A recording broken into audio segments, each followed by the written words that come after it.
తెలంగాణకు మరో భారీ పెట్టుబడి వచ్చింది. దక్షిణ కొరియా ఆటోమోటివ్ దిగ్గజం హ్యుందాయ్ మోటార్ కంపెనీ దాని భారతీయ విభాగమైన Hyundai motor India engineering private limited ద్వారా తెలంగాణలో కార్ల మెగా టెస్ట్ సెంటర్ను స్థాపించనుంది. ఇందులో ఆటోమోటివ్ టెస్ట్ ట్రాక్ సదుపాయంతో పాటు అత్యాధునిక కార్ల తయారీ సౌకర్యం ఉంటుంది.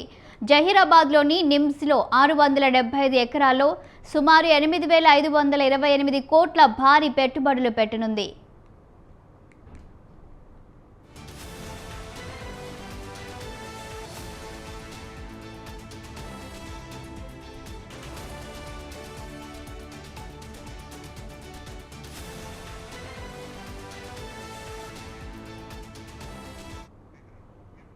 ఇక్కడ తొలుత global innovation research and development సెంటర్ను మాత్రమే స్థాపించాలని హ్యుందాయ్ మోటార్స్ భావించినా తాజాగా నిమ్స్లో టెస్టింగ్ కార్ల తయారీ పరిశ్రమను కూడా ప్రారంభించాలని నిర్ణయించుకున్నట్లు పరిశ్రమ వర్గాలు తెలిపాయి.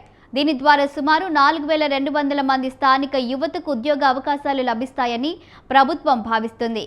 కంపెనీ ప్రతినిధులు ఈ నెలలోనే రాష్ట్రానికి రానున్నట్లు పరిశ్రమ వర్గాలు వెల్లడించాయి. ఈ సందర్భంగానే ప్రభుత్వంతో కలిసి తమ కంపెనీ తెలంగాణలో ప్రారంభించనున్న ప్రాజెక్టుకు సంబంధించిన పూర్తి వివరాలను వెల్లడించనున్నట్లు తెలుస్తోంది. అలాగే హైదరాబాద్లో ఇప్పటికే ఉన్న ఇంజనీరింగ్ కేంద్రం పునరుద్ధరణ, ఆధునికీకరణ, విస్తరణ ద్వారా హెచ్ఎంఐఈ భారత్ సహా ఆసియా పసిఫిక్ ప్రాంతంలో మరింత మందికి ఉపాధిని కల్పించనుంది.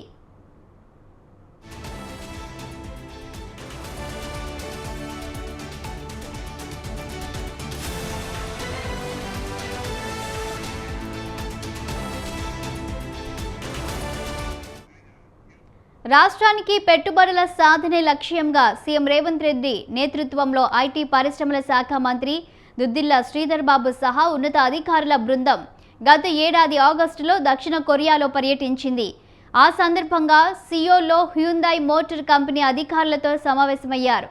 గతంలోనే నిమ్స్లో సుమారు 3,000 కోట్ల పెట్టుబడులకు హ్యుందాయ్ ముందుకు రాగా ముఖ్యమంత్రి రేవంత్ రెడ్డి చొరవతో మరో 5,528 కోట్ల పెట్టుబడులను పెట్టడానికి ఆ సంస్థ ప్రతినిధులు సంసిద్ధత వ్యక్తం చేశారు. ఈ క్రమంలోనే రాష్ట్ర పెట్టుబడుల ప్రచార మంత్రివర్గ ఉపసంఘం ఇటీవల సమావేశమై కంపెనీ స్థాపనకు అనుకూలంగా పచ్చజెండా ఊపింది. ఈ పరిశ్రమలో automotive test track, pilot test track, prototyping సిస్టమ్లు ఉంటాయి.